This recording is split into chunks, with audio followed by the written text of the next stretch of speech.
The slender Arcturian's mocking laughter echoed through the vast chamber, his eyes fixed on the battered warship floating in the anti-gravity field, until he saw the glint in the human captain's eyes and the slight upturn of his lips, and the Arcturian's laughter died in his throat.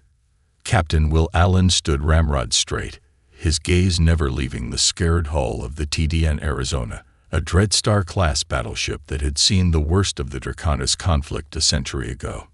The war had been brief but brutal, the Draconist Dominion striking without warning against the fledgling human colonies. But they hadn't counted on the tenacity of the human spirit or the ingenuity of their scientists and engineers. Technologies developed in secret had allowed the outmatched humans to repel the invasion and broker an armistice, technologies never shared with the galaxy at large until now. Allen turned to face the Arcturian delegation, his eyes hard. "Ambassador Theros, I assure you the Arizona is far more than a mere museum piece. She represents the unyielding spirit of humanity, our refusal to submit to tyranny or oppression. And if the Draconis threat has indeed returned, you may soon see firsthand what a primitive human vessel can do." As if on cue, emergency alarms blared through the museum, red lights pulsing. Allen's comm crackled to life, a voice tight with tension. "Captain, long-range sensors have detected Draconis ships entering Arcturian space. We need you on the bridge now." Allen's jaw tightened, a fire kindling in his eyes. He turned to his Arcturian guests, his voice low and fierce. "It seems you're about to get a front-row seat to what museum-piece warships can do when crewed by human ingenuity and determination. I suggest you buckle up, Ambassador. We're about to show the Draconis what happens when they dare to threaten our allies." With a curt nod, Allen strode from the room, leaving the stunned Arcturians to exchange nervous glances.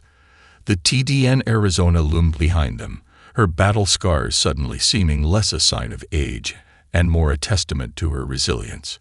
And as the first distant explosions rumbled through the hull, they couldn't help but wonder if they had gravely underestimated the humans and their primitive technology.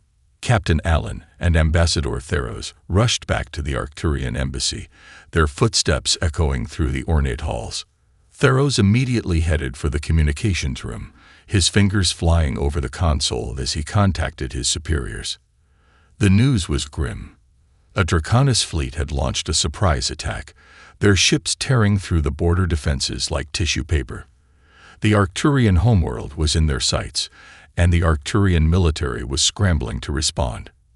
Theros turned to Allen, his face tight with worry. "Captain, we need your help. Our forces are being overwhelmed. Can the human fleet assist us?"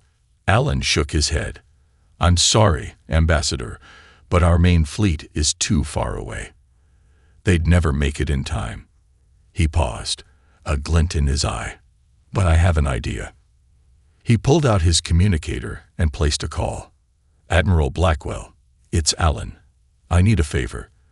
The voice on the other end was gruff. "Allen, what's this about? I'm a little busy running a museum, you know." "Sir, the Draconis are attacking the Arcturians. If they fall, we're next. I need the Arizona." There was a long pause. "The Arizona? Allen, that ship is a relic. It belongs in a museum, not a battle." Allen's voice was firm. "Admiral, you and I both know that ship is more than a relic. It's a symbol of human resilience. And right now, we need that more than ever." Blackwell sighed. "All right, Allen. You've made your point, but it's going to take time to get her ready." "Understood, sir. We'll be there soon." Allen ended the call and turned to Theros. "Come on, Ambassador. Let's go see what a museum piece can really do." They returned to the museum hangar, and Theros couldn't believe his eyes. The Arizona was transforming before him, shedding its antique facade. Hidden panels slid back, revealing gleaming pulse cannons and missile batteries. The hull shimmered as advanced shielding systems came online. Technicians swarmed over the ship, loading ordnance and prepping systems. The of power grew louder as the Arizona's engines came to life. Allen grinned at Theros' stunned expression. She was never truly retired, Ambassador, just kept in reserve waiting for the day she'd be needed again. Theros could only nod, a grudging respect growing in his eyes. He had indeed underestimated the humans and their foresight. As the Arizona prepared for war once more, he couldn't help but feel a glimmer of hope. Perhaps with this ancient warrior at their side, they stood a chance against the Draconians' onslaught. The technicians worked at a frenzied pace, refueling the Arizona, loading her missile bays, and running final system checks. Captain Allen emerged from the ready room, now clad in his old battle armor. The suit had seen better days, its paint chipped and scarred, but it still fit like a glove. He approached Ambassador Theros, his helmet tucked under his arm. "Ambassador, I'd like to extend an invitation for you to join us on the Arizona as an observer. I think you'll find the experience enlightening." Theros hesitated for a moment, then nodded. "I accept, Captain. I must admit I'm curious to see this museum piece in action." Allen chuckled. "Trust me, you won't be disappointed." The two men boarded the Arizona, the airlock hissing shut behind them. The ship's interior was a hive of activity as the crew rushed to their stations, the air electric with anticipation. On the bridge, Allen took his place in the captain's chair, Theros standing beside him. The view screen showed the hangar doors sliding open, revealing the star-studded void beyond. "All systems online, sir," the helmsman reported. "We're ready to launch." "Take us out, Lieutenant. Set a course for Arcturian space maximum speed." The Arizona surged forward, her engines flaring to life as she cleared the hangar. The inertial dampeners hummed, the only indication of their incredible acceleration. Saros watched the stars blur past on the view screen, then turned to Allen. "Captain, forgive my skepticism, but how can one ship, even with your secret technology, hope to turn the tide against the entire Draconis fleet?" Allen grinned, a glint in his eye. "Watch and learn, Ambassador. The Arizona has a few tricks up her sleeve." As they approached the battle zone, the view screen filled with the sight of the Arcturian fleet in full retreat. Dozens of ships, many trailing smoke and sparks, fled before the onslaught of Draconis strike craft. The small, agile fighters swarmed like angry hornets, their pulse cannons tearing into the Arcturian hulls. "Bring us in full attack speed," Allen ordered. "Prepare to engage the null field on my mark." Theros gripped the back of the captain's chair as the Arizona plunged into the fray, bracing himself for the inevitable barrage of weapons fire. But instead of the thunderous impacts he expected, the bridge was filled with a low resonant null field activated, the tactical officer reported. Theros watched in amazement as a shimmering energy field expanded from the Arizona, enveloping the nearby Arcturian ships. The strike craft, caught within the field, suddenly went dead in space, their weapons and engines powerless. What just happened?" Theros asked, his voice filled with awe.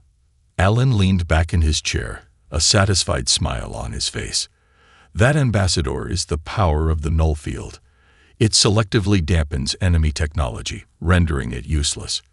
We've kept this secret for a century, waiting for the right moment to use it." With the strike craft neutralized, the Arcturian ships rallied, forming up around the Arizona like knights around their king. Allen opened a comm channel, his voice ringing out across the fleet. "This is Captain Allen of the TDN Arizona. All Arcturian ships, reform and prepare to counterattack. We'll punch a hole through their lines and take the fight to their capital ships. Follow our lead." A chorus of acknowledgments came back, the Arcturian captains' voices filled with renewed determination. As the combined fleet surged forward, Theros could only marvel at the turn of events. The null field had changed everything, and the skill and courage of the Arizona's crew was unlike anything he had seen before. The Arizona plunged into the heart of the Draconis formation, her pulse cannons blazing, the Arcturian ships close behind. Theros watched the tactical display, his heart racing, as they closed in on the enemy flagship. The battle was far from over, but for the first time since the invasion began, he dared to hope. The Draconis fleet reeled from the sudden shift in the battle's tide, their formation fracturing as they scrambled to regroup. The Arcturian ships, their spirits lifted by the Arizona's arrival, surged forward with renewed vigor. They targeted the Draconis vessels, now vulnerable without their strike craft to screen them. Pulse cannons and missiles slammed into the enemy ships, tearing through their armor and setting the void alight with blossoming explosions. At the vanguard of the counterattack was the Arizona herself, a phoenix risen from the ashes of retirement. Her weapons, an amalgam of old and new technology, proved devastating against the Draconis ships. Quantum cannons, far more potent than anything the Arcturians had seen, lanced out from her hull, piercing shields and rending metal with each strike. On the Arizona's bridge, Theros studied the tactical display, marveling at the sudden turn of fortune. As he watched the Draconis ships buckle under the onslaught, a particular vessel caught his eye. Hanging back from the main engagement was a massive dreadnought, its hull bristling with weapons batteries. The Draconis flagship, Captain Allen, Theros called out, pointing at the display. That ship at the rear of their formation, it must be their command ship. Allen leaned forward, his eyes narrowing as he took in the sight of the dreadnought. He nodded, his jaw set with determination. Helm, disengage from the main battle. Set a course for that dreadnought, full speed. The Arizona peeled away from the clash of fleets, her engines flaring as she accelerated towards the Draconis flagship. The dreadnought's escorts, a screen of cruisers and destroyers, moved to intercept, their weapons hammering at the Arizona's shields, but the human ship pushed forward undeterred, shrugging off the attacks like a bear swatting at flies. As they closed in on the dreadnought, the view screen flickered to life.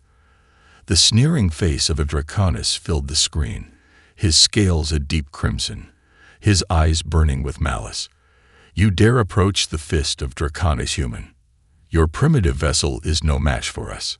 Surrender now, and your deaths will be swift. Captain Allen leaned back in his chair, a smirk playing at the corner of his mouth. Admiral Zarthek, I presume. I'm afraid surrender isn't on the table, but I do have a counteroffer. Allen nodded to his tactical officer. Fire quantum torpedoes full spread. A salvo of glowing projectiles erupted from the Arizona's forward tubes, streaking towards the dreadnought. They slipped through the flagship's shields as if they weren't there, slamming into its hull in a series of blinding detonations. Plumes of flame and debris erupted from the Draconis ship, and the deck shuddered beneath Zarethak's feet. The admiral's sneer twisted into a snarl of rage. All weapons, focus fire on that human ship. I want them reduced to atoms. The dreadnought's weapons roared to life, a storm of energy and metal hurtling towards the Arizona. But the human ship danced through the barrage, her own shield shimmering as they absorbed the impacts. On the bridge, Theros gripped his seat as the deck shook beneath him, but the Arizona held strong. Studying the redouts of the dreadnought, Theros' eyes widened.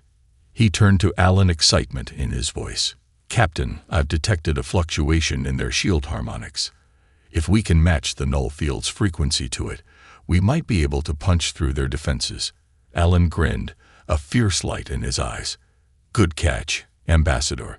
He turned to his operations officer. Adjust the null field frequency to match those harmonics. Let's crack this egg open. The null field generator deepened, the energy field surrounding the Arizona shifting and pulsing. On the view screen, the dreadnought's shields flickered and died, the shimmering barrier collapsing like a popped soap bubble. Zarthek's eyes widened in disbelief as he stared at his tactical display. The human ship had somehow stripped away his dreadnought's defenses, leaving it vulnerable. He opened his mouth to bellow new orders, but it was too late. The Arizona's weapons were already firing, a relentless barrage that tore into the flagship's exposed hull. The Arizona's weapons roared to life, a storm of rail cannon rounds and plasma beams slamming into the Draconis dreadnought's unprotected hull. The impacts tore through decks and bulkheads, setting off a chain reaction of explosions that raced along the length of the massive ship. Consoles erupted in showers of sparks, and the dreadnought's crew scrambled in panic as their systems failed one by one. On the bridge of the doomed vessel, Admiral Zarthik gripped the arms of his command chair, his claws gouging deep furrows into the metal. His eyes blazed with a fanatic light as he watched his ship disintegrating around him. With a snarl of pure hatred, he stabbed a clawed finger at the helmsman. "Ram them," he hissed. "Drive us into the heart of that accursed ship. If we must die, we will take them with us." The helmsman, his face a mask of terror, nodded and input the commands. The dreadnought's engines flared, and the ship lurched forward, aiming its prow directly at the Arizona. Captain Allen's eyes widened as he saw the enemy ship accelerating towards them, its intention clear. He slammed his hand down on the intercom. "All hands. Brace for impact. Divert all power to shields." The crew scrambled to comply, pouring every ounce of energy into the Arizona's defenses. Theros gripped his seat, his knuckles white as the dreadnought loomed larger and larger on the view screen. The two ships collided with a blinding flash, a titanic clash of metal and energy. The Arizona's shields flared, a shimmering barrier against the dreadnought's mass. For a moment, time seemed to stand still, the fate of both ships hanging in the balance. Then, with a tortured groan, the dreadnought crumpled, its structure unable to withstand the forces at play, its hull shattered. Torn apart by the Arizona's unyielding shields, fragments of metal spun away into the void, glittering in the light of distant stars. As the glare faded, the Arizona emerged from the wreckage battered and scorched, but intact.